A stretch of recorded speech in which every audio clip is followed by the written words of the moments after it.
ఎవరు టెన్షన్ తీసుకోవద్దు.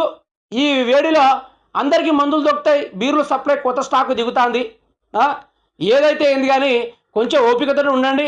మందులు మస్తుగున్నాయి. తెలంగాణ రాష్ట్రంలో నీళ్లు కరువు అయిపోవచ్చు కానీ మందు కరువు కాకుండా చూసుకునే బాధ్యత నాది అని మంత్రి జూపల్ అయితే బయటకు వచ్చి మందులపైన ప్రెస్ మీట్ పెట్టడం జరిగింది.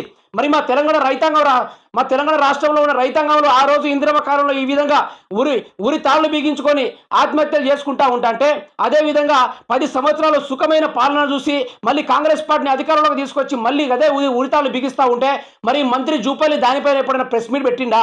ఈయన మంత్రి అయి ఉండి ప్రెస్ మీట్ అనేది దాని మీద పెట్టిండా? పెట్టలేదు కదా. ఈ కాంగ్రెస్ వాళ్ళు కానీ, ఈ కాంగ్రెస్లో ఉన్న ఎమ్మెల్యేలు కానీ, కార్యకర్తలు కానీ, స్పెషల్ కార్యకర్తలు కానీ, లేకుంటే మంత్రులు కానీ, సీఎం గారే కానీ ఎవరైనా రైతులపైన, నీటి కొరత పైన, విద్యుత్ కొరత పైన రాష్ట్ర రైతాంగం వాళ్ళు అల్లాడిపోతూ ఉంటే ఆ కొరతల పైన ఈ ప్రభుత్వం ఎప్పుడైనా ప్రెస్ మీట్ పెట్టిందా?